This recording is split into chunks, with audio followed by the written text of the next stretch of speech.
തിരുവനന്തപുരത്ത് മാതൃഭൂമിയുടെ അക്ഷരോത്സവം വലിയ ഒരു സാംസ്കാരിക പ്രതിഭാസമായി മാറിക്കഴിഞ്ഞു.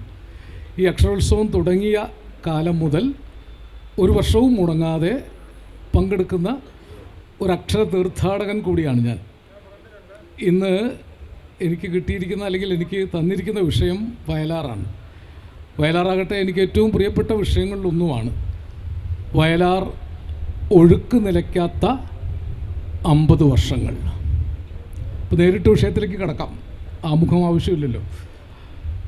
ചന്ദ്രകളഭം ചാർത്തിയുറങ്ങിയ ഈ പ്രണയ മനോഹര തീരങ്ങളിൽ നിന്ന് സ്നേഹിച്ച് മതിയാവാതെയും ജീവിച്ച് കൊതി തീരാതെയും വയലാർ എന്ന ഗന്ധർവ കവി മടങ്ങിപ്പോയിട്ട് 50 വർഷം കഴിഞ്ഞു. 47 വർഷമാണ് വയലാർ ജീവിച്ചത്. അതിൽ ബാല്യകൗമാരങ്ങൾ പിന്നിട്ടാണ് എഴുതി തുടങ്ങിയത്. സിനിമ പാട്ട് എഴുതിയത് 20 വർഷമാണ്. അതിൽ വളരെ സജീവമെന്ന് പറയാവുന്നത് 12-13 വർഷമാണ്. ആ വർഷത്തെ അമൃതം പോലുള്ള ഗാനകാവ്യ സമ്പത്ത് കൊണ്ട് മരിച്ച 50 വർഷം ജീവിച്ച 47 വർഷത്തേക്കാൾ കൂടുതൽ ജീവിച്ച കവിയാണ് വയലാർ. ഇനിയും 50 അല്ല, 500 അല്ല, 5000 വർഷം കഴിഞ്ഞാലും മലയാളവും മനുഷ്യരും ഉള്ള കാലം വരെ വയലാറിൻ്റെ ഒരു വരിയെങ്കിലും ബാക്കിയാവും. ഈ നിത്യഹരിതയാം ഭൂമിയിലല്ലാതെ മാനസ സരസ്സുകളുണ്ടോ, സന്ധ്യകളുണ്ടോ, ചന്ദ്രികയുണ്ടോ, ഗന്ധർവഗീതമുണ്ടോ, വസുന്ധരെ കൊതി തീരും വരെ ഇവിടെ സ്നേഹിച്ചു മരിച്ചവരുണ്ടോ?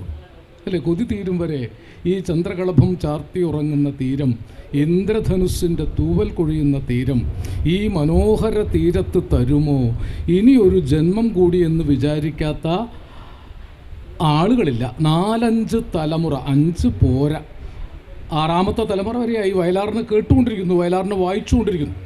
വയലാർ എന്ന കവി ഒരുപക്ഷെ പാട്ടെഴുത്തുകാരനേക്കാൾ സംഭാവന ചെയ്ത ഒരാളാണ്. എന്തുകൊണ്ടോ പാട്ടെഴുത്തിൻ്റെ അതുല്യമായ സർഗവിസ്ഫോടനം കൊണ്ട് വയലാറിലെ കവി പതുക്കെ മങ്ങിപ്പോയി എന്നൊരു പ്രയാസം എനിക്ക് തോന്നാറുണ്ട്. ഇപ്പോഴും നമുക്ക് പാട്ടിനെ ആയിരിക്കും കൂടുതൽ ഉയർത്തി കാണിക്കേണ്ടി വരിക. കാരണം കവിതകളുടെ ഒരു വികാസമായിരുന്നു പാട്ടുകൾ. അദ്ദേഹം ആദ്യകാലത്ത് എഴുതിയ കവിതകളിൽ ഉണ്ടായിരുന്ന ബിംബങ്ങൾ, ഇമേജറികൾ, സ്വപ്നങ്ങൾ, ആശാനിരാശതകൾ, അതൊക്കെ തന്നെയാണ് പിന്നീട് പാട്ടുകളിലേക്ക് പടർന്നത്. ആദ്യത്തെ ഏത് കവിത എടുത്താലും ഏറ്റവും പ്രധാനമായത് 61-ൽ അദ്ദേഹത്തിന് കേരള സാഹിത്യ അക്കാദമി അവാർഡ് വളരെ ചെറിയ പ്രായത്തിലാണ് കിട്ടുന്നത്. സർഗ സംഗീതം. ആരണ്യാന്തര ഗഹ്വരോതര തപസ്ഥാനങ്ങളിൽ സൈന്ധവോദാര ശ്യാമ മനോഭിരാമ പുളിനോപാന്ത പ്രദേശങ്ങളിൽ ആരന്തർമുഖമി പ്രപഞ്ച പരിണാമോത്ഭിന്ന സർഗക്രിയാസാരം തേടിയലഞ്ഞു പണ്ട് അവരിലെ ചൈതന്യം എൻ ദർശനം. ആ മൺമെത്തകൾ അറ്റുനോറ്റ മധുരസ്വപ്നങ്ങളിൽ ജീവിതപ്രേമം പാടിയ സാമഗാനലഹരി ഹർഷാഞ്ചിതാത്മാക്കളായി ഹാ മന്വന്തര ഭാവശില്പികൾ എനിക്കെന്നയ്ക്കുമായി തന്നതാണോമൽ കാർത്തിക നെയ്വിളക്കെരിയുമീ ഏകാന്ത യാഗാശ്രമം. പ്രപഞ്ചപരിണാമോത്ഭിന്ന സർഗക്രിയാസാരങ്ങളുടെ മുഴുവൻ ശാദ്വല്ല ഭൂമികളിലും സഞ്ചരിച്ച കവിയാണ് അദ്ദേഹം. ഉടവാളുരുക്കി വീണ തീർത്ത് പടപ്പാട്ടൊക്കെ നിർത്തി ഉറക്കുപാട്ട് പാടി നടക്കുകയാണെന്ന് വലിയ വിമർശനമുണ്ടായി.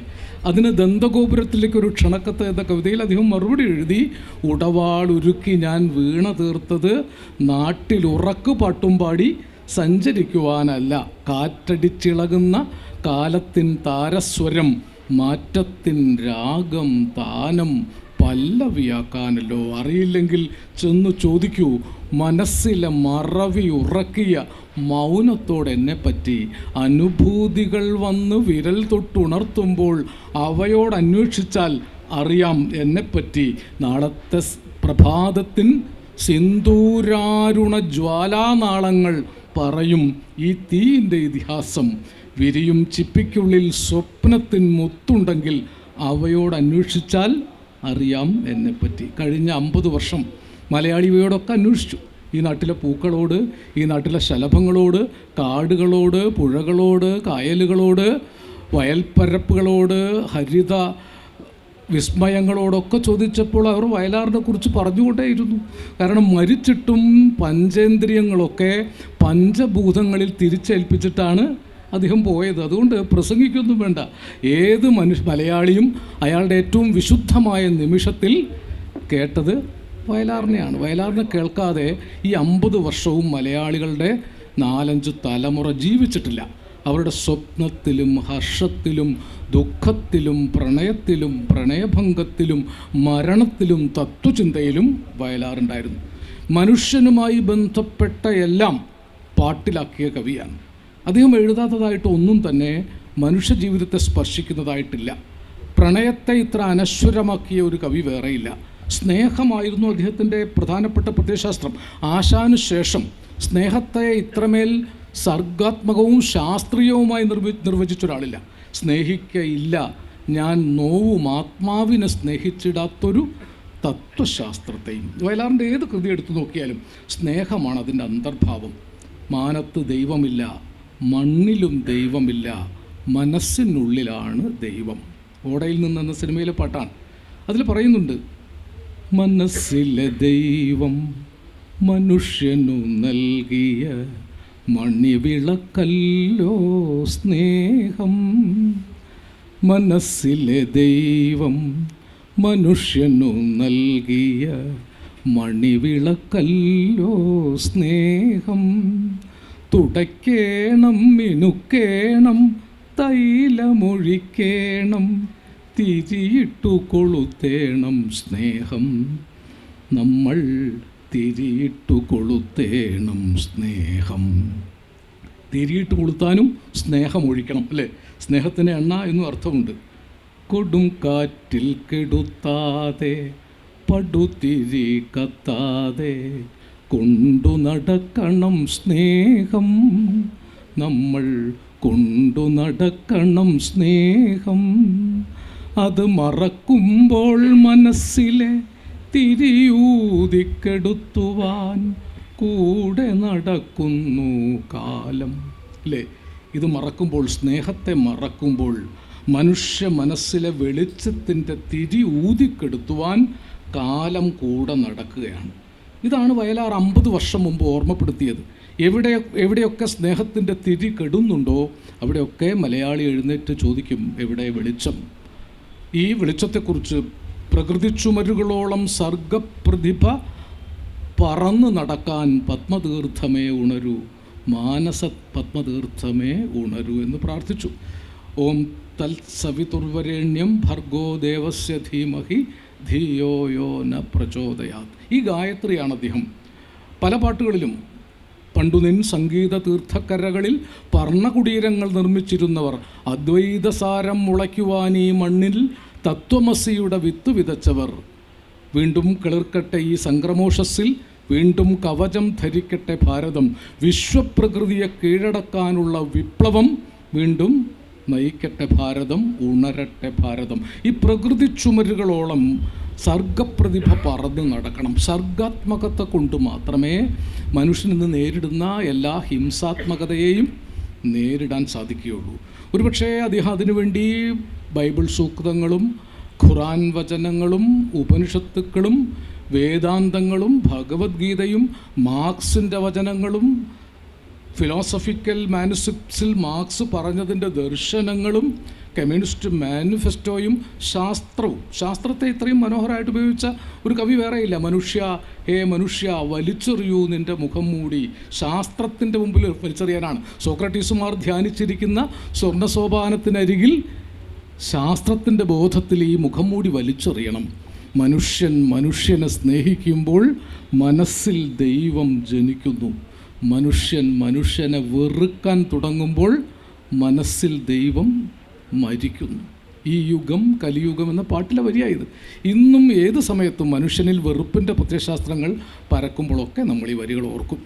നോക്കൂ, എനിക്ക് ആലോചനയിൽ ഇപ്പോഴും തോന്നുന്നില്ല വയലാറിനോളം പ്രണയം എഴുതിയ ഒരു കവി വേറെയില്ല.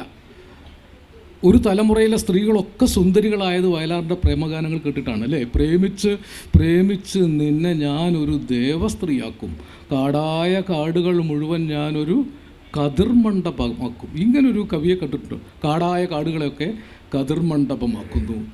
പ്രേമ സന്യാസിനി എന്നൊക്കെയാണ് വിളിക്കുക. ചക്രവർത്തിനി, നിനക്ക് ഞാൻ എൻ്റെ ശില്പഗോപുരം തുറന്നു, പുഷ്പപാതുകം പുറത്തു വയ്ക്കൂ, നീ നഗ്ന പാതയായി അകത്തു വരൂ. സാലഭഞ്ജികകൾ കൈകളിൽ കുസുമതാലമേന്തി വരവേൽക്കും, പഞ്ചലോഹമണിമന്ദിരങ്ങളിൽ മൺവിളക്കുകൾ പൂക്കും. താനെ പൂക്കുന്ന മൺവിളക്കുകളുള്ള ഒരു ശില്പഗോപുരത്തിലേക്ക് ഒരു തലമുറയിലെ കമിതാക്കളെ മുഴുവൻ ക്ഷണിച്ചു. വെണ്ണക്കല്ലു കൊണ്ടല്ല, വെള്ളി നിലാവു കൊണ്ടല്ല, സൗന്ദര്യദേവതെ നിന്നെ നിർമ്മിച്ചത് സൗഗന്ധികങ്ങൾ കൊണ്ടല്ല. അല്ലേ? സൗഗന്ധികൾ കൊണ്ടല്ല, വെണ്ണക്കല്ല് കൊണ്ടല്ല.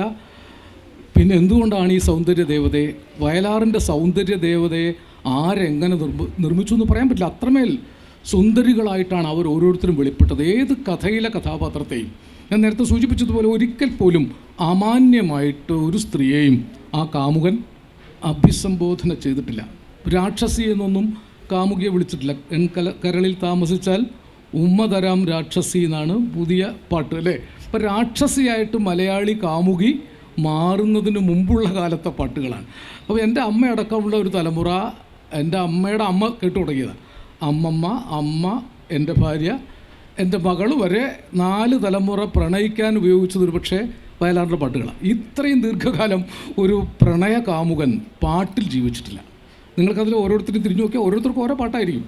ഞാനിങ്ങനെ ഇതിനെക്കുറിച്ച് വലിയ ഗവേഷണം നടത്താൻ ശ്രമിച്ചിട്ട് പരാജയപ്പെട്ടു പോയതാണ്. വയലാറിൻ്റെ പാട്ടുകളിൽ എന്തൊക്കെയാണുള്ളത്? വയലാറിൻ്റെ പാട്ടുകളിൽ എത്ര പുഴയുണ്ടെന്ന് ആലോചിച്ച് നോക്കിയിട്ടുണ്ട്? കേരളത്തിലെ എല്ലാ പുഴകളും ഉണ്ട്. കേരളത്തിലെ പുഴ മാത്രമല്ല, ഗംഗ, യമുന, ഗോദാവരി, യാങ്സ്റ്റി, യൂഫ്രട്ടീസ്, ടൈഗ്രീസ് വരെയുണ്ട്. അതൊക്കെ ഓരോ പാട്ടിൽ വന്നിട്ടുണ്ട്. ചില പാട്ടുകളിൽ 1000 പാദസരങ്ങൾ കിലുങ്ങി ആലുവാപ്പുഴ പിന്നെയും ഒഴുകി, ആലുവാപ്പുഴയിൽ മീൻ പിടിക്കാൻ പോകും അഴകുള്ള പൊന്മാനെ അല്ലേ? എങ്ങനെ നിങ്ങളെടുത്ത് നോക്കും, ഓരോ പുഴയുടെ പേരും ഓരോരോ തലത്തിൽ വയലാർ പറഞ്ഞു. ഒരു സ്ഥലത്ത് ഞാൻ കണ്ടു, പള്ളാത്തുരുത്തിയാറ്റിൽ ഒരു വെള്ളി നിലാവുള്ള രാവിൽ പണ്ടൊരു തമ്പുരാൻ വഞ്ചിയിൽ വന്നൊരു പെണ്ണിനെ കണ്ടു. അപ്പം ഞാൻ എൻ്റെ അറിവിൽ ഈ പള്ളാത്തുരുത്തിയാറുണ്ടായിരുന്നില്ല. വയലാർ എഴുതിയിട്ടുണ്ടെങ്കിൽ ആ ആറുണ്ടാവാതിരിക്കാൻ സാധ്യതയില്ല എന്ന് കരുതി അന്വേഷിച്ചപ്പോഴാണ് എറണാകുളത്തിനും ആലപ്പുഴയ്ക്കും ഇടയ്ക്ക് പള്ളാത്തുരുത്തിയാറെന്ന് പറയുന്ന ഒരു ആറുണ്ട്. അവിടെ പ്രാദേശികമായിട്ട് അറിയപ്പെടുന്നതാണ്. കൈതപ്പുഴ കായലിലെ കാറ്റിൻ്റെ കൈകളിലെ കൈതപ്പുഴ കായലാണ്. അപ്പോൾ കായലിന് കൈതപ്പുഴ എന്ന് പേരുണ്ട്. ഇതൊന്നും വെറുതെ പറയുന്നതല്ല. വയലാർ ഇങ്ങനെ തൃക്കാക്കര പൂ പോരാഞ്ഞ്, തിരുനക്കര പൂ പോരാഞ്ഞ്, തിരുമാന്താംകുന്നിലെത്തിയ തെക്കൻ കാറ്റ്, ഇങ്ങനെ കാറ്റിൻ്റെ ഒപ്പം പുഴയ്ക്കൊപ്പം പഞ്ചഭൂതങ്ങൾ തുന്നിയ ഈ പഴയ ജീവിത ഭൂപടത്തിനൊപ്പം പ്രകൃതിക്കൊപ്പം ആന്തരികമായി സഞ്ചരിച്ച ഒരാളാണ്. ഒരുപക്ഷെ ഒരു പുഷ്പക വിമാനത്തിൽ ആകാശത്ത് പോയി അവിടെ നിന്ന് ഭൂമിയിലേക്ക് നോക്കിയ കവിയാണ്. ഈ ഭൂമിയിലിരുന്നാൽ ഇത് കാണാൻ പാടാം. പുഴകൾ, മലകൾ, പൂവനങ്ങൾ, ഭൂമിക്ക് കിട്ടിയ സ്ത്രീധനങ്ങൾ, സന്ധ്യകൾ, മന്ദാരച്ചാമരം വീശുന്ന ചന്ദന ശീതള മണപ്പുറങ്ങൾ. ഇവിടമാണ് ഇതിഹാസരൂപിയാം ഈശ്വരൻ ഇറങ്ങിയ തീരം. ഇവിടമാണ് ആദ്യമായി മനുജാഭിലാഷങ്ങൾ ഇതളിട്ട സുന്ദര തീരം. ഈശ്വരൻ ഇറങ്ങിയത് ഇവിടെയാണെന്ന് ആദ്യം പറഞ്ഞത് വയലാർ രാമവർമ്മയാണ്. പിന്നെയാണ് നമ്മൾ ദൈവത്തിൻ്റെ നാടെന്നൊക്കെ കണ്ടുപിടിച്ചത്. ഈശ്വരൻ ഇറങ്ങിയ തീരമാണ് ഇത്. ഇവിടെയാണ് മനുജാഭിലാഷങ്ങൾ ആദ്യമായി പൂവിട്ടത്. ഇതിഹാസങ്ങൾ ജനിക്കും മുമ്പേ, ഈശ്വരൻ ജനിക്കും മുമ്പേ പ്രകൃതിയും കാലവും ഒരുമിച്ച് പാടി പ്രേമം ദിവ്യമാമൊരനുഭൂതി. ഈ പ്രപഞ്ച മഹാസംവിധാനത്തെ നിലനിർത്തുന്നത് ഈ അനുസ്യൂതമായ പ്രേമമാണ്. ഒരൊറ്റ മതമുണ്ട്, ഉലകിനുയിരാം പ്രേമമതൊന്നല്ലോ പരക്കെ നമ്മെ പാലമൃദുട്ടും പാർവണ ശശിബിംബം. ഉള്ളൂർ സ്വാമി എഴുതിയതാണ്, തിരുവനന്തപുരത്തുകാരനല്ലേ. ഭക്തി, അനുരാഗ, ദയാദി, വപുസ്സ, പരാത്മ ചൈതന്യം. ഇത് പല രൂപത്തിലാണ് വയലാർ. മലയാളിയുടെ മനസ്സിൽ മാത്രമല്ല, ലോകത്ത് സ്നേഹമുള്ളിടത്തോളം കാലം അതിന് വിഘാതമായതിനൊക്കെ വയലാർ അന്നേ എതിർത്തിട്ടുണ്ട്. ഈ കടലും മറുകടലും ഭൂമിയും മാനവും കടന്ന് 14 ലോകങ്ങൾ കാണാൻ ഇവിടെ നിന്ന് പോണവരെ അവിടെ മതങ്ങളുണ്ടോ, അവിടെ മനുഷ്യരുണ്ടോ? ഈ ചോദ്യം വയലാർ പലതവണ ചോദിച്ചു. മതങ്ങൾ മനുഷ്യനെ മനുഷ്യനല്ലാതാക്കുന്നുണ്ട്.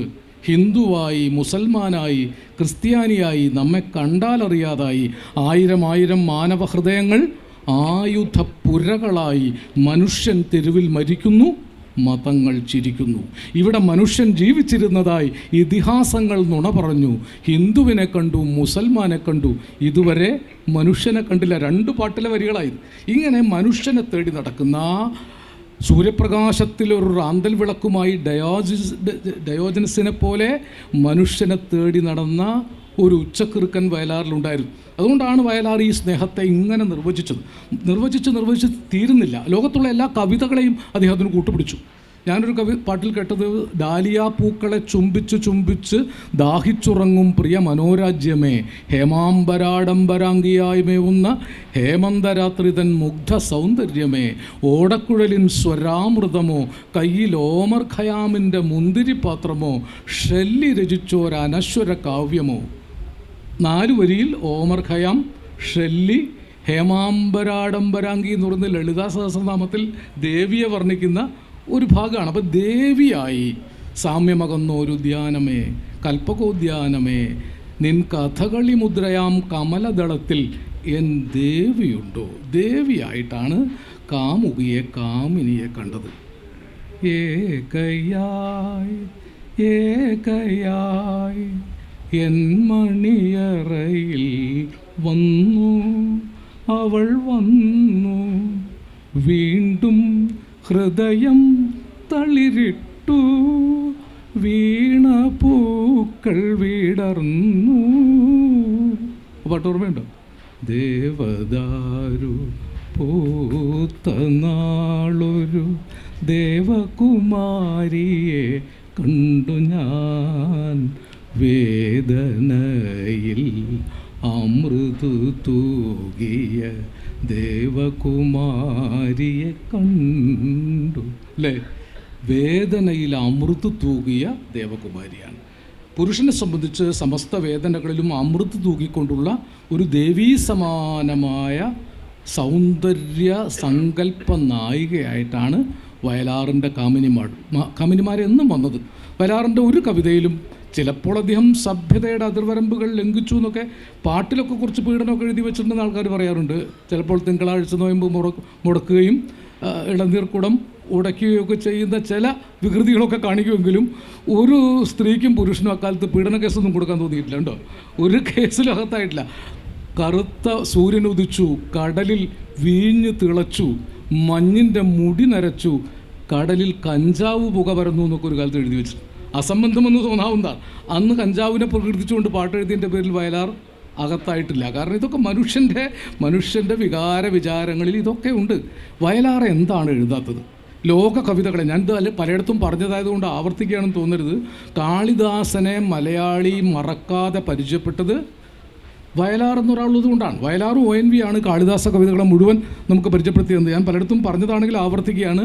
കടൽപ്പാലത്തിലെ പാട്ടില്ലേ, ഉജ്ജയിനിയിലെ ഗായിക ഉർവശി എന്നൊരു മാളവിക, ശില്പികൾ തീർത്ത കാളിദാസൻ്റെ കൽപ്രതിമയിൽ മാലയിട്ടു. നിങ്ങളെപ്പോഴെങ്കിലും ആലോചിച്ചിട്ടുണ്ടോ അത്?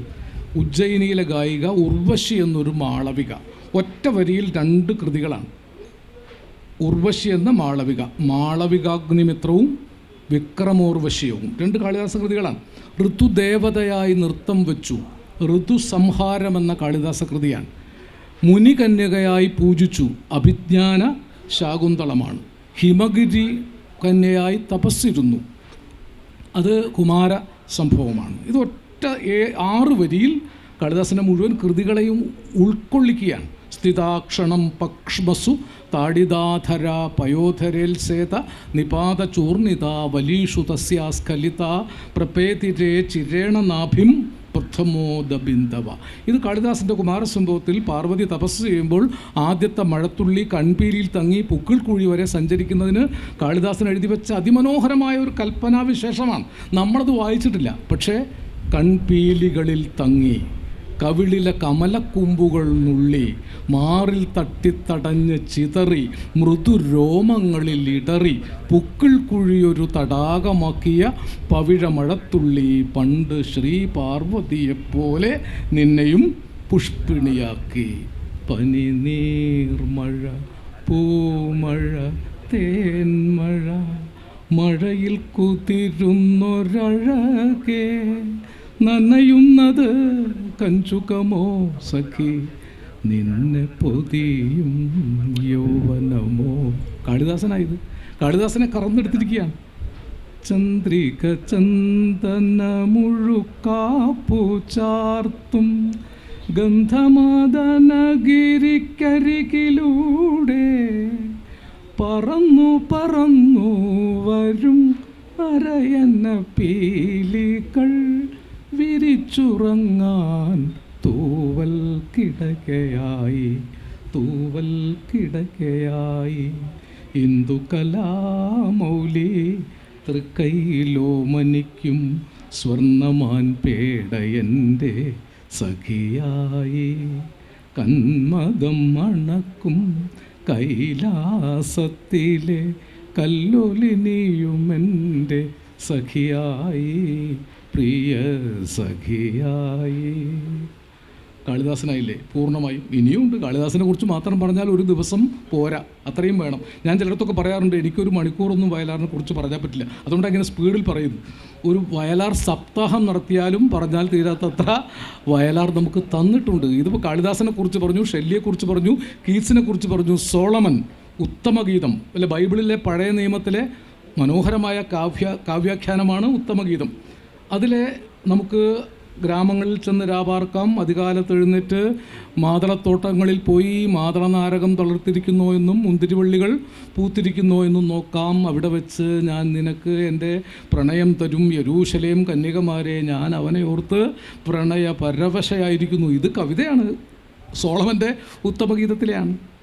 പറുദീസയിലെ പകുതി വിരിഞ്ഞൊരു പാതിരാമലർ ചൂടി ഈ വഴിയരികിൽ വന്നു നിൽക്കുമോരിടയ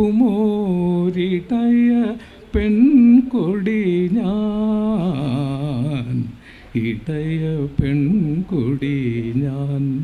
ശരപ്പൊള്ളി മുത്തുകൾ വാരിത്തൂകിയ ശരോണിലെ സന്ധ്യകളിൽ യെരൂശലേം കന്യക പോലെ ഒരുങ്ങി വന്നവളാണു ഞാൻ, ഒരുങ്ങി വന്നവളാണ് ഞാൻ. അക്കര പച്ചയിലെ ആ ഒരു പാട്ടിൽ ഈ സോളമൻ മുഴുവനുണ്ട്. ഇനി ഏതാ ഇല്ലാത്തത്? വയലാറിൻ്റെ വള്ളത്തോളിൻ്റെ 2 വരി കവിത വയലാർ 2 പാട്ടാക്കിയിട്ടുണ്ട്. വെണ്ണ തോൽക്കും ഉടലിൽ സുഗന്ധിയാമെണ്ണ തേച്ചരയിൽ ഒറ്റമുണ്ടുമായി തിണ്ണമേലമരുമന്നതാങ്കി മുക്കണ്ണനേകി മിഴികൾക്കൊരുത്സവം. ഇത് വള്ളത്തോളിൻ്റെ കവിതയാണ്. പലരും വായിച്ചിട്ടുണ്ടാവണമെന്നില്ല. പക്ഷെ വെണ്ണ തോൽക്കും ഉടലിൽ, വെണ്ണ തോൽക്കുമുടലോടെ ഇളം വെണ്ണിലാവിൻ തളിർ പോലെ രാഗിണി മനോഹാരിണി രാത്രി രാത്രി വിടരും നീ അനുരാഗ പുഷ്പിണി. വെണ്ണത്തോൽക്കും ഉടലോടെ, വെണ്ണത്തോൽക്കും ഉടലിൽ സുഗന്ധിയാമെണ്ണ തേച്ച് അരയിലൊറ്റമുണ്ടുമായി. അരയിലൊറ്റ മുണ്ടുടുത്ത പെണ്ണെ, അണിവയിരക്കമ്മലിട്ട പെണ്ണെ, ആടിവാ തുള്ളിയോടിവാ ആടിമാസ പുലരി പെണ്ണെ. ഇത് ആ കവിയുടെ സ്വാധീനമല്ല. ആ കവിതയെ നമുക്ക് മറ്റു രീതിയിൽ പരിചയപ്പെടുത്തുകയാണ്. ഇന്നലെ രാത്രിയിൽ ഞാനൊരു പൂവിൻ്റെ മന്ദസ്മിതത്തിൽ കിടന്നുറങ്ങി. ചങ്ങമ്പുഴയാണ്. മഞ്ഞിൽ മനോഹര ചന്ദ്രികയിൽ മുങ്ങി മറയ്ക്കാതെ എന്നനുരാഗമാം ഓരിതൾ പൂവിലെ മന്ദസ്മിതത്തിൽ കിടന്നുറങ്ങി വന്ന് നീ കിടന്നുറങ്ങി.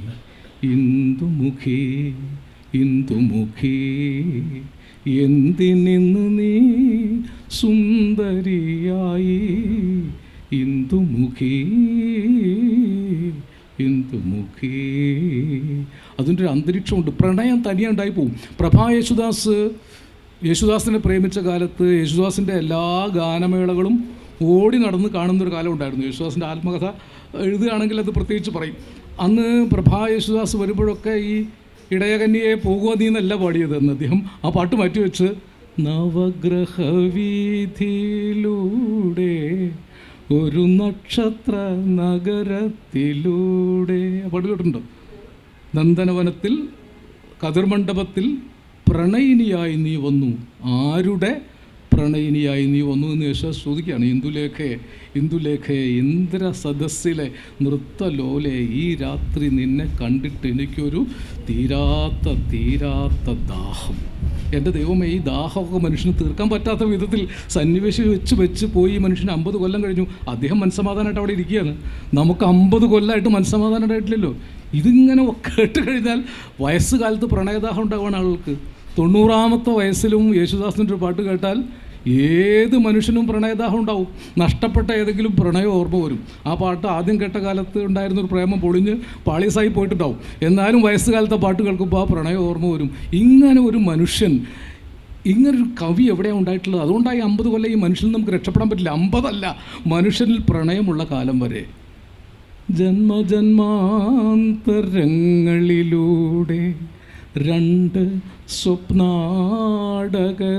പോലെ കണ്ടുമുട്ടിയ നിമിഷം നമ്മൾക്കെന്താത്മനിർവൃതി ആയിരുന്നു. മാനസേശ്വരി അല്ലേ?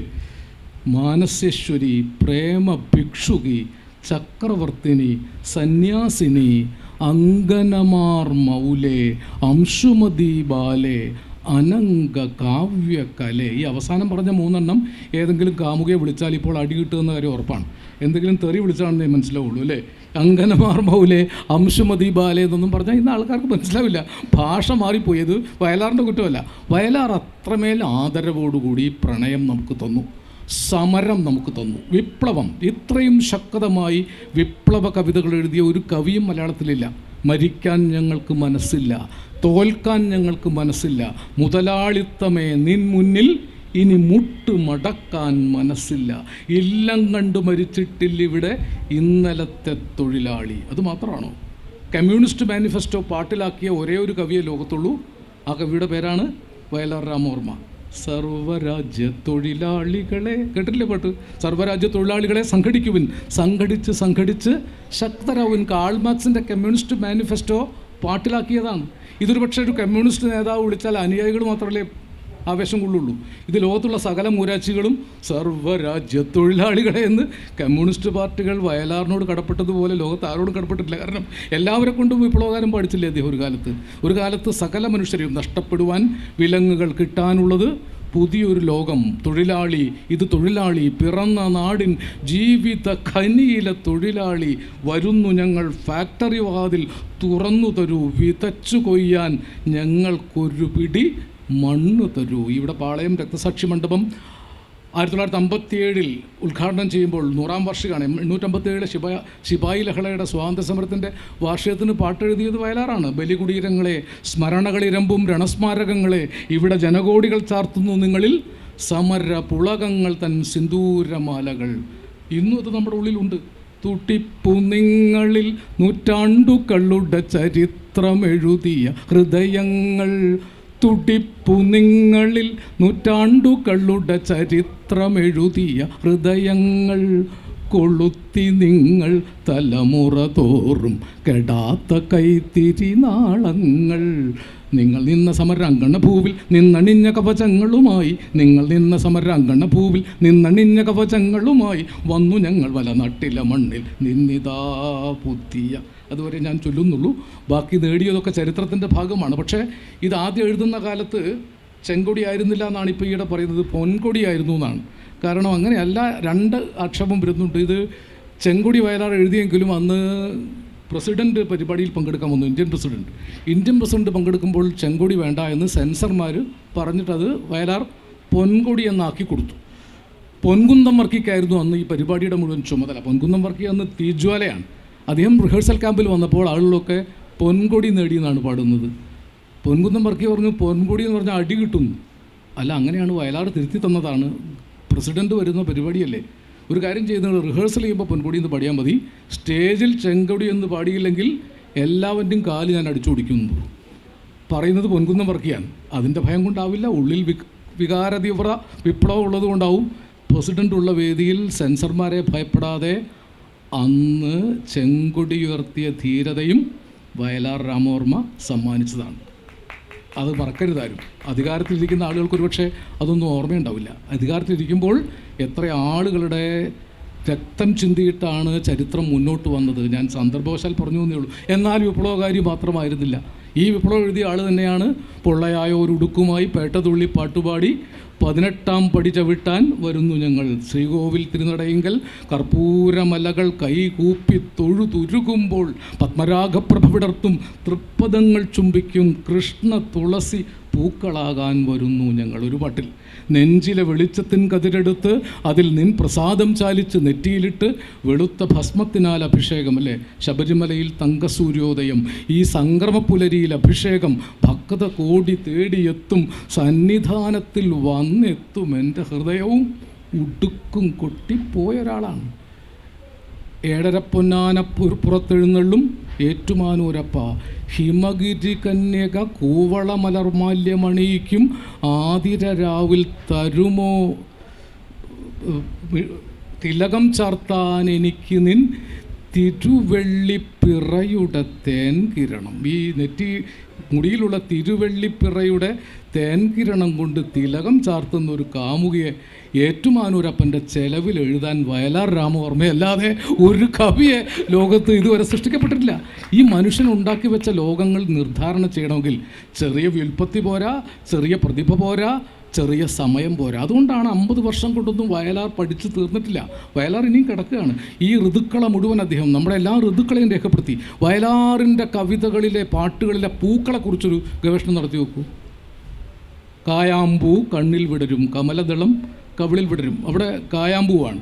ചിലപ്പോൾ അത് കനകാംബര പൂവാവും, വേറെ ചിലത്ത് പവിഴമല്ലി പൂവാവും, വേറെ ചിലത്ത് അത് പാരിജാതം തിരുമിഴി തുറന്നു പവിഴമുന്തിരി പൂത്തു വിടർന്നു നീലോൽപലമിഴി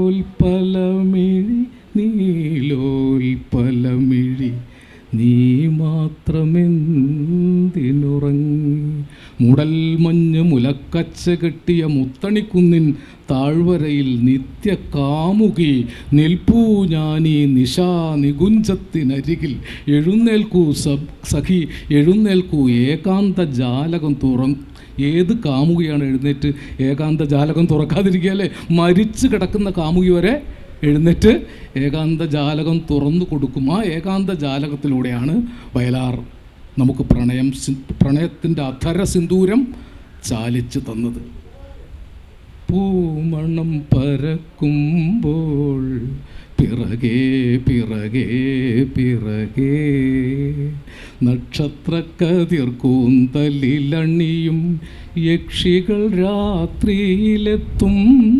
അവർ മണ്ണിലെ മനുഷ്യനെ മന്മഥ കഥയിലെ മന്ത്രം ചൊല്ലി മയക്കും മയക്കും മയക്കും മന്ത്രം ചൊല്ലി മയക്കും.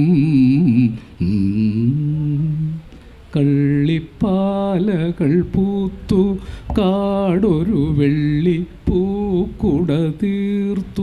കള്ളിപ്പാലയാണ് പൂക്കുന്നത്. കള്ളിപ്പാല വരെ കള്ളി മുൾച്ചെടി വരെ വയലാറിൻ്റെ പാട്ട് കേട്ടാൽ പൂക്കുമായിരുന്നു. അങ്ങനെയാണ് ഒരു എല്ലാ ചെടികൾക്കും പൂ നൽകി, ഏതിലയും പുഷ്പിക്കുന്ന പ്രണയ സരോവരങ്ങൾ തന്നു. നമുക്കെല്ലാ ഋതുക്കളും നിറച്ചു തന്നു. എന്തൊക്കെയാണ് വയലാർ തന്നത് എന്ന് ഓരോ പാട്ടുമെടുത്ത് വിസ്തരിക്കുക എളുപ്പമല്ല. നമ്മുടെ നാടോടി പാട്ടുകൾ ഇല്ലത്തമ്മ കുളിച്ചു വരുമ്പോൾ വെള്ളിക്കിണ്ണം തുള്ളി തുള്ളി, ആ പാട്ടിൽ വരുന്നുണ്ട്. പൂവെന്തിന് ചൂടാനോ പുരികക്കൊടി കൊണ്ടെറിയാനോ നല്ല പെണ്ണെ നാത്തൂനാരെ ചൊല്ലുകില്ല. ഞാൻ ഈ നാത്തൂനാര് എന്ന വിളിയൊക്കെ വളരെ ഗ്രാമീണമായൊരു നാട്ടുജീവിതത്തിൽ നിന്ന് എടുക്കുന്നതാണ്. മേലേ മാനത്തെ നീലിപ്പുലയിക്ക് മഴ പെയ്താൽ ചോരുന്ന വീട്, അവളെ പ്രേമിച്ച പഞ്ചമി ചന്ദ്രന് കനകം മേഞ്ഞൊരു നാലുകെട്ട്. ഈ വയലാറിൻ്റെ കവിതകളിലൊക്കെ സവർണ ബിംബങ്ങൾ മാത്രമേ ഉള്ളൂ എന്നൊക്കെ ചില ആളുകൾ നടന്ന് പറഞ്ഞുകൊണ്ട് നടക്കുന്നു. വയലാറിൻ്റെ പാട്ടുകൾ ആഴത്തിൽ പഠിച്ചാൽ ഇത്രയേറെ കീഴാള ബിംബങ്ങൾ, പാവപ്പെട്ടവരുടെ ബിംബങ്ങൾ കവിതയിലുണ്ട്. 4 അണയ്ക്കൊരു കുഞ്ഞിനെ നാണി വിറ്റതാണ് ഇന്നലെ, 8 അണയ്ക്ക് നിൻ കുഞ്ഞിനെ ആരു വാങ്ങും ഈ ചന്തയിൽ. കണ്ണുനീരണിഞ്ഞുകൊണ്ട് വായിക്കേണ്ട ഒരു കവിതയാണ്. വിശപ്പ് സഹിക്കവയ്യാതെ ആലപ്പുഴ ചന്തയിൽ കുഞ്ഞിനെ വിൽക്കാൻ വന്ന ഒരു അമ്മ പറയാണ്, 4 മാസം മുതിർന്ന കുഞ്ഞിന് 4 അണയോ സഹോദര. അപ്പോൾ ചന്തയിൽ നിൽക്കുന്ന ഒരുത്തം പറയും, തന്ത കാണില്ല ഒരു കുഞ്ഞിനും, വീട് ചന്തയാക്കുമീ തെണ്ടികൾ. അപ്പോൾ ആ അമ്മ നിവർന്നെന്ന് പറയും, ഇത് തന്തയില്ലാത്ത കുഞ്ഞല്ല, പോലീസുകാർ പിടിച്ചുകൊണ്ടുപോയ വിപ്ലവകാരികളുടെ മക്കളാണ്. ഇത് തെരുവിൽ നിന്ന് പാടി. അങ്ങനെയാണ് സ്നേഹിക്കയില്ല ഞാൻ നോവും ആത്മാവിനെ സ്നേഹിച്ചിടാത്തൊരു തത്വശാസ്ത്രത്തെ എന്ന് പറഞ്ഞത്. ആയിഷയിൽ പറഞ്ഞില്ല, ആയിഷ ഉമ്മാടെ പൊന്നുമോനാണ് ഞാൻ, ആ ചെമ്പൻ പുലരി കണ്ടോ എന്ന് വിളിച്ചു ചോദിച്ച കവിയാണ്. അതിനുവേണ്ടി പോരാടിയ കവിയാണ്.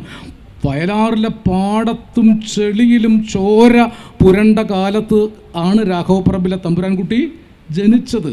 കയ്യിലെന്തിയ കൊടിക്ക് വിപ്ലവകാരികൾ ചോര കൊണ്ട് നിറം പകർന്ന കാലത്ത് അദ്ദേഹത്തിന് വിപ്ലവത്തിലേക്ക് പോകാതിരിക്കാൻ കഴിയുമായിരുന്നില്ല.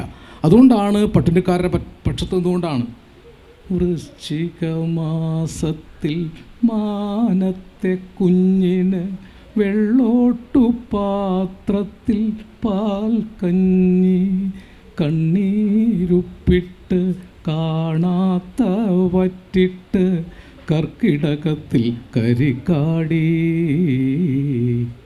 ഒന്നുറങ്ങൂ ഒന്നുറങ്ങൂ പൊന്നുഷസ് കണി കണ്ടുണരാൻ, ഒന്നുറങ്ങൂ. പട്ടിണിക്കാലങ്ങളിൽ അനേകം അമ്മമാർ നാളെ ഒരു പൊന്നുഷസ് വരുമെന്നും അന്ന് ആരും പട്ടിണി കിടക്കുകയില്ലെന്നും പാടി ഉറക്കിയ കാലത്തിൻ്റെ പാട്ടുകാരനായിരുന്നു. അതുകൊണ്ട് വിപ്ലവത്തിൻ്റെ പാട്ടുകാരനായിരുന്നു, ഒപ്പം പ്രണയത്തിൻ്റെ പാട്ടുകാരനായിരുന്നു, പ്രകൃതിയുടെ പാട്ടുകാരനായിരുന്നു, നാട്ടറിവ് നാനാർത്ഥങ്ങളുടെ പാട്ടുകാരനായിരുന്നു, ദേശപുരുഷാർത്ഥങ്ങളുടെ പാട്ടുകാരനായിരുന്നു. എന്തിൻ്റെ അല്ലായിരുന്നു വയലാർ. മനുഷ്യനുമായി ബന്ധപ്പെട്ട യാതൊന്നും വയലാറിന് അന്യമായിരുന്നില്ല. മനുഷ്യൻ്റെ സങ്കല്പഗന്ധമില്ലാത്തൊരു മന്ത്രമുണ്ടോ, വേദമന്ത്രമുണ്ടോ? ഒരു കവിതയെ ചോദിക്കാം, കാലത്തിൻ കൈനഖ കല പതിയാത്തൊരു കവിതയുണ്ടോ, വേദകവിതയുണ്ടോ? മനുഷ്യൻ്റെ സങ്കല്പഗന്ധമില്ലാത്തൊരു മന്ത്രമുണ്ടോ, വേദമന്ത്രമുണ്ടോ? ദന്തഗോപുരം തപസ്സിന് തിരയും ഗന്ധർവ കവിയല്ല ഞാൻ, മൂകത മൂടും ഋഷികേശത്തിലെ ഋഷിയല്ല ഞാൻ, ഒരു ഋഷിയല്ല, പാവപ്പെട്ടവൻ്റെ മനുഷ്യനാണ്. ദശാബ്ദങ്ങൾ പാവപ്പെട്ടവരുടെ കവിയായി ദശാബ്ദങ്ങൾ പിന്നിട്ട് വരുന്നു ഞാൻ. ഈശ്വരനല്ല, മാന്ത്രികനല്ല ഞാൻ, പച്ചമണ്ണിൻ മനുഷ്യത്വമാണ് ഞാൻ. ആ കവിക്ക് മരിക്കാൻ പറ്റില്ല. എനിക്ക് മരണമില്ല എന്ന് അന്ന് എഴുതി വച്ചിട്ടുണ്ട്. കുതിരപ്പുറത്ത് ഞാൻ പാഞ്ഞു പോവുകയാണ്. അതുകൊണ്ട് ഒരു കാലഘട്ടത്തിൽ പറയും, ചന്ദ്രനിൽ വിളയുന്ന ചെമ്പഴുക്കയുമായി ഈ ചക്രവാളത്തിൻ മതിൽക്കെട്ടിന്മേൽ കയ്യും കുത്തി നിൽക്കും ഞാൻ, പ്രപഞ്ചത്തിൻ ഭ്രമണം നിയന്ത്രിക്കാൻ. ഗോളങ്ങളെടുത്ത് ഞാൻ പന്തടിക്കുമ്പോൾ, വിദ്യുന്നാളങ്ങൾ കെടുത്തിയും കത്തിച്ചും രസിക്കുമ്പോൾ, നീലാകാശമണ്ഡലങ്ങളിൽ നാളെ താരകെ നിന്നെ കൊണ്ട് നർത്തനം ചെയ്യിക്കും ഞാൻ. ശാസ്ത്രബോധമുണ്ടായിരുന്ന കവിയായിരുന്നു. ശാസ്ത്രം നാളെ കാലത്തെ മാറ്റും. അശ്വമേധത്തിലൊക്കെ എഴുതിയ പാട്ട് അതാണ്. ഈ കാലത്തിൻ്റെ പുതിയൊരു യുഗം ഉണ്ടായി വരികയാണ്, ഇതിഹാസങ്ങൾ മാറ്റുകയാണ്, പുതിയ ചക്രവാളം ഉയർന്നു വരികയാണ്, മനുഷ്യനെ കണ്ടെത്തുകയാണ്. ഈ ചരിത്രബോധത്തോടൊപ്പം സഞ്ചരിച്ചതാണ് വയലാറിനെ അനശ്വരനാക്കിയത്. പാട്ടുകളെക്കുറിച്ച് ഇനിയും എത്രയോ വേണമെങ്കിൽ പറയാം. എനിക്ക് പറഞ്ഞ സമയം കഴിഞ്ഞോ എന്നറിയില്ല, എങ്കിൽ ഞാൻ കുറുക്കെ നിർത്താറായ പറഞ്ഞാൽ മതി. വയലാർ തന്നതാണ് പിന്നീട് നമ്മളൊക്കെ വികസിപ്പിച്ചത്. വയലാറിൻ്റെ വികസിപ്പിക്കേണ്ട പല അംശങ്ങളെയും ഒരുപക്ഷെ അനേക കാമുകിമാരും കാമുകന്മാരും കാമുകിയുടെ പക്ഷത്തുനിന്ന് എഴുതിയിട്ടുണ്ടല്ലോ. രാജശില്പി നീ എനിക്കൊരു പൂജാവിഗ്രഹം തരുമോ, പുഷ്പാഞ്ജലിയിൽ പൊതിയാൻ എനിക്കൊരു പൂജാവിഗ്രഹം തരുമോ എന്നത് കാമുകൻ്റെ അപേക്ഷയല്ല, കാമുകിയുടെ തിരിച്ചുള്ള അപേക്ഷയാണ്. എത്രയോ അങ്ങനെയുണ്ട്. വേദചിന്തകളെ പറയുമ്പോൾ വാനവും ഭൂമിയും തീയും ജലവും വായുവും നിർമ്മിച്ച വിശ്വശില്പി, മണ്ണിലെ മനുഷ്യൻ്റെ അന്തരാത്മാവിൽ നീ നിന്നെ കൊളുത്തി വെച്ചു. ഇങ്ങനൊരു കവിത കേട്ടിട്ടുണ്ട്. വാനവും ഭൂമിയും തീയും ജലവും വായുവും നിർമ്മിച്ച വിശ്വശില്പി, മണ്ണിലെ മനുഷ്യൻ്റെ അന്തരാത്മാവിൽ നീ നിന്നെ കൊളുത്തി വെച്ചു. ഇങ്ങനെ ദൈവത്തെ ആ അർത്ഥത്തിൽ കൂടി കണ്ടു. പദാർത്ഥത്തിൻ്റെ വികസിതമായ ഒരു ജ്ഞാനതലത്തിൽ നിന്നുകൊണ്ടാണ്. അതുകൊണ്ടാണ് ചലനം ചലനം ചലനം മാനവജീവിത പരിണാമത്തിൻ മയൂര സന്ദേശം. മാർക്സിസത്തിൻ്റെ എസൻസ് ഒരു പാട്ടിലേക്ക് കൊണ്ടുവന്നിരിക്കുകയാണ്.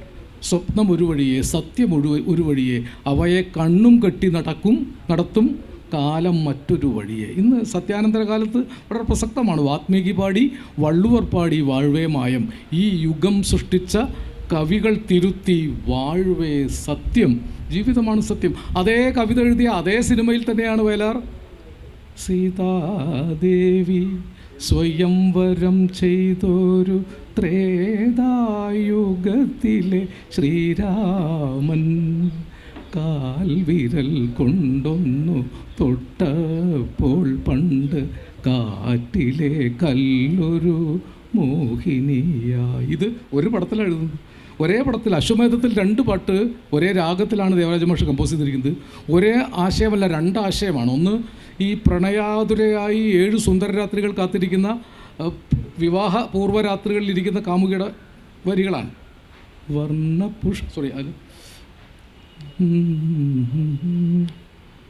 7 സുന്ദര രാത്രികൾ, ഏകാന്ത സുന്ദര രാത്രികൾ, വികാരതരളിത ഗാത്രികൾ, വിവാഹപൂർവ രാത്രികൾ. അതിൽ മാനസ സരസിൽ പറന്നിറങ്ങിയ മരാള കന്യകളെ, മനോഹരാംഗികളെ, നിങ്ങളുടെ പവിഴ ചുണ്ടിൽ നിന്നൊരു മംഗളപത്രമെനിക്കു തരൂ, ഈ ഇത്തിരി പൂ പകരമി പൂതരാം. അത് പ്രണയപ്രതീക്ഷയുടെ മാക്സിമാണ്. അതേ കാമുകി തന്നെയാണ്, ആ പ്രണയിനി തന്നെയാണ് പിന്നീട് കുഷ്ഠരോഗം ബാധിച്ച് ലെപ്രസി ഹോസ്പിറ്റലാവുന്നത്. അതിൽ മനോഹരമായ കുറേ പാട്ടുകളുണ്ട്. തെക്കുംകൂറടിയാത്തി തളിരു പുള്ളോത്തി സർപ്പം പാട്ടിന് പാടാൻ പോയി. ആ കഥാഗതിയെ എങ്ങനെ വയലാർ നിർവചിക്കുക. അശ്വമേധത്തെ പൂർണ്ണമായി നാടകത്തിലും വയലാറാണ് എഴുതിയത്, സിനിമയിലും വയലാറാണ് എഴുതിയത്. അവസാനം ലെപ്രസി യൂണിറ്റിലിരുന്ന് ശ്രീരാമക്കൂടി ഇരിക്കുന്നുണ്ട്.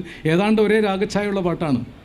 വർണ്ണ പുഷ്പങ്ങൾ വരയ്ക്കുവാനെത്തുന്ന വാസന്ത സന്ധ്യകളെ, ഞങ്ങളെ മാത്രം കറുത്ത ചായം മുക്കി എന്തിനേ മണ്ണിൽ വരച്ചു വികൃതമായി, എന്തിനേ മണ്ണിൽ വരച്ചു കറുത്ത ചക്രവാള മതിലുകൾ ചൂഴും. ആ കാരാഗൃഹം, ഇത് രണ്ടും ആദ്യത്തെ പാട്ടില്ലേ 7 സുന്ദരരാത്രികളും കറുത്ത ചക്രവാള മതിലുകളും ഒരേ രാഗത്തെ 2 ഒരു പാത്തോസായിട്ടും ഒന്ന് പ്രതീക്ഷയായിട്ടും. ദേവരാജൻ്റെ സംഗീതത്തിൻ്റെ ശ്രീരാം ഇരിക്കുന്നതുകൊണ്ടാണ് ഞാൻ ഇത്രയും പറഞ്ഞത്. ഒരുപക്ഷെ വയലാറും ദേവരാജനും തമ്മിലുള്ള ബ്ലെൻഡൊക്കെ പറയാൻ എത്രയോ സമയം വേണം. ചിലപ്പോൾ പാട്ടിൻ്റെ ഇടയിൽ ചില ഹമ്മിങ്ങൊക്കെ ചേർത്ത് അതും കൂടി പറഞ്ഞ് അവസാനിപ്പിക്കാം.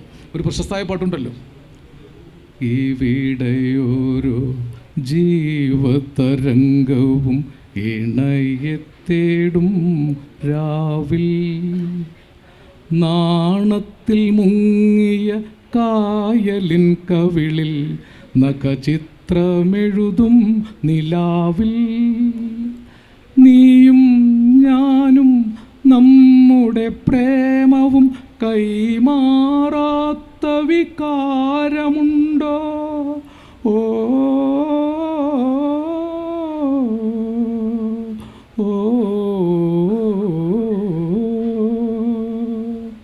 ഓ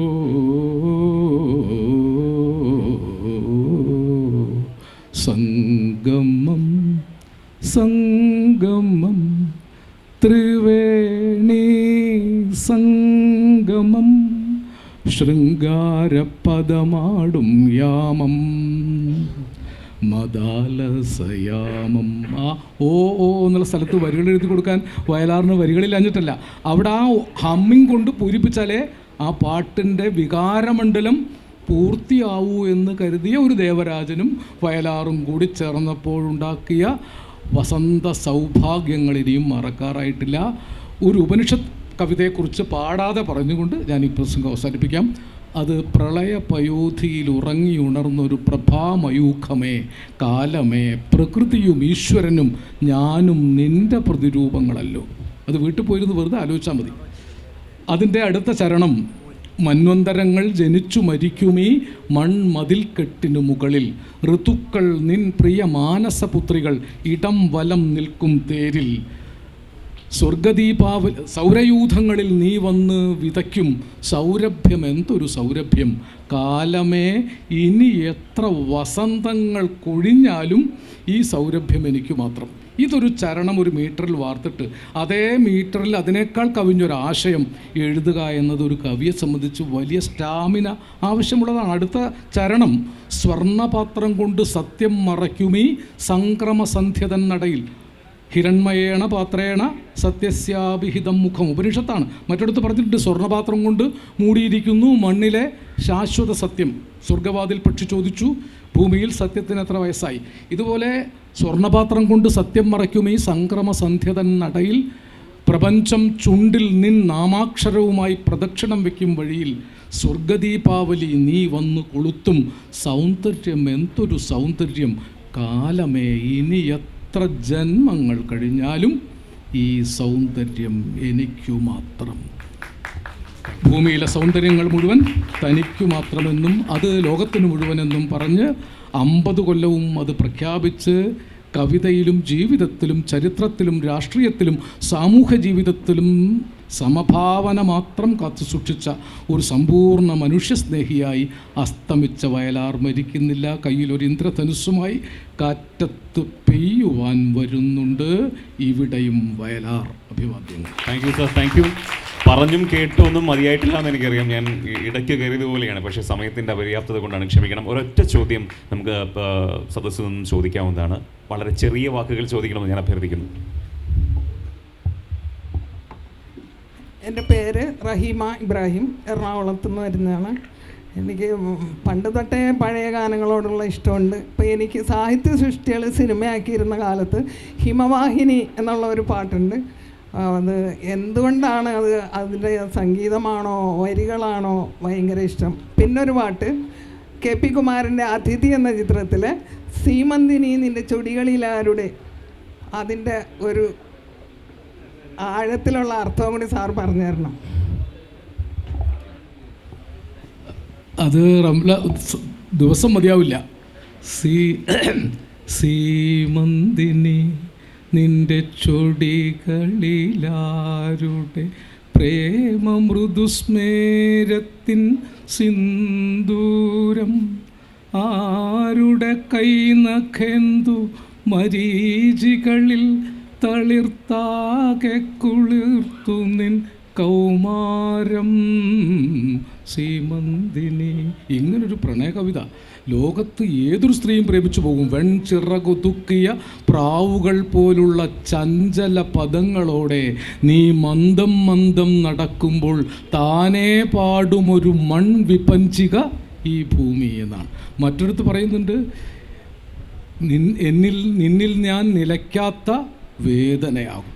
നിലയ്ക്കാത്ത വേദനയാണ് അനുരാഗം, നിലയ്ക്കാത്ത വേദനയാണ് സ്നേഹം, നിലയ്ക്കാത്ത വേദനയാണ് ഭക്തി.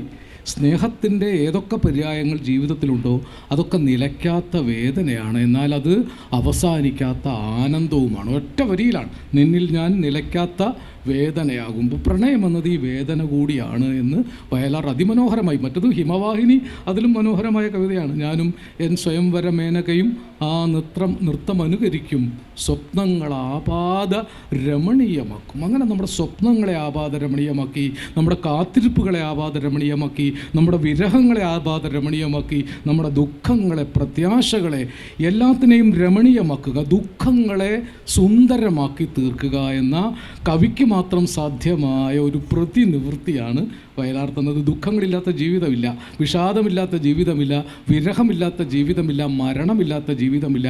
പക്ഷെ വയലാർ ഇതിനെയൊക്കെ മധുരമാക്കി തന്നു. അതുകൊണ്ട് കാലത്തിൻ്റെ പുഷ്പപഞ്ചാംഗത്താളിൽ പൊന്മണിപ്പക്ഷികൾ കൊക്കുകൊണ്ട് മറിച്ചിടുമ്പോൾ അവിടെ വയലാറിൻ്റെ ജന്മദിനവും മരണദിനവും മാത്രമല്ല അമരദിനവും കൂടി രേഖപ്പെടുത്തി വെച്ചിട്ടുണ്ട് എന്ന് പറഞ്ഞ് അവസാനിപ്പിക്കും. നന്ദി സർ.